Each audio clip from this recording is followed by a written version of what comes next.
We've been going through PA for a few days now, and after meeting with state representatives, council members, and nonprofits, we're realizing that there's so much about this state we didn't know when it comes to plastic.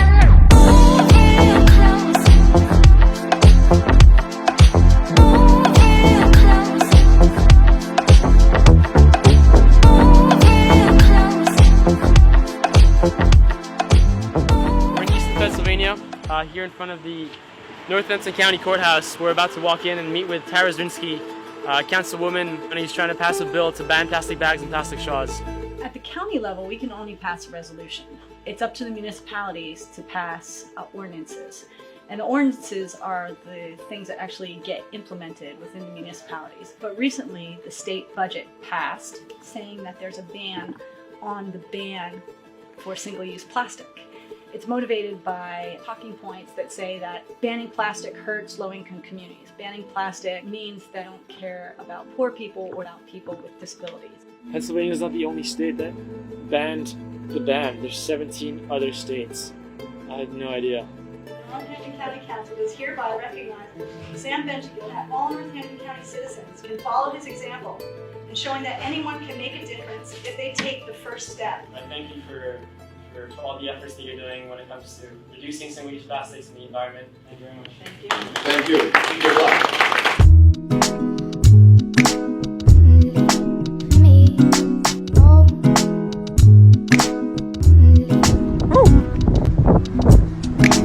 It's day 12 of the expedition. Very excited to finally be meeting with a state representative and his team. We have a package of bills that Chairman Briggs has been working with called the Zero Waste Package. Is focusing on reducing waste in Pennsylvania, and his bill, House Bill 627, focuses on banning polystyrene food containers. We're hopeful that we might get something passed the fall here, but you know, there's a ban on a ban. We have to mark on our calendars December 31st, 2020. That's where there's a win in this situation. It's not a total ban. So that's why there is some hope. What's been the most interesting so far, man? I think learning more about the ban on the ban and realizing that it's only in place for a year, and seeing the optimism of people like Tara and Jeff and seeing their perseverance in continuing to try to pass no plastic policies. It's been amazing, but Pennsylvania is a really big state, so we have some of the hardest days ahead of us. Day 15. Just reached the Appalachian Mountains. So many uphills. Oh, this weather, man. So much wind and rain. Oh, man.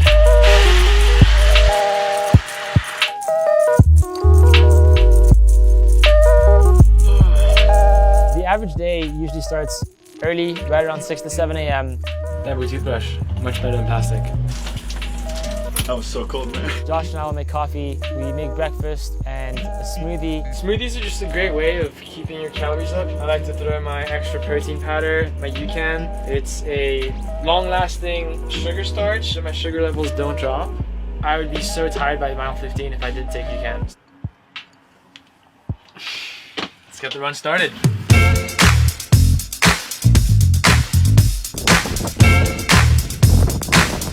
I run anywhere between 3 to 6 hours a day, depending on the mileage that day. And Josh will be editing footage throughout the day as well as filming. So it's definitely a packed day. I ice my knees around 4 times a day. Helps with the pain. Trying to loosen up the knots. It really hurts, but you have to do it. We're gonna do a little zero waste shopping with reusable bags.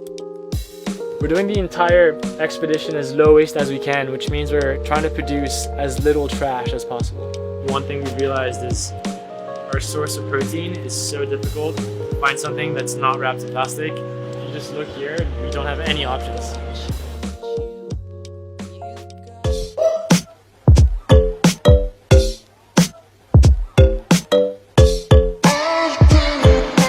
Made it to Pittsburgh, look at that. 28 miles. Let me see this view. It's so tough on a daily basis to wake up and run 20 miles, 25 miles, 30 miles. but just the idea of getting here and getting to Pittsburgh and having all the meetings that we have this weekend pushed me to keep running. It's such an unbelievable feeling that's hard to put into words.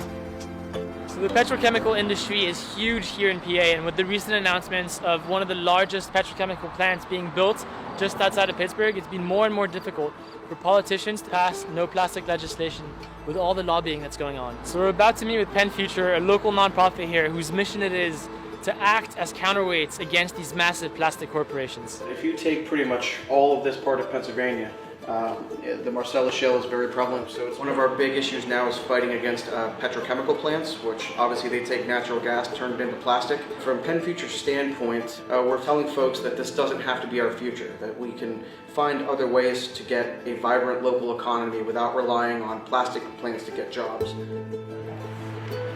See you later, Pittsburgh. You've been nice to us, but we gotta keep moving.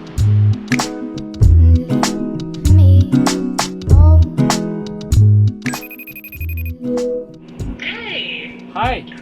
What's actually so interesting that I found out at the beginning of my trip is that there's now a ban against the ban.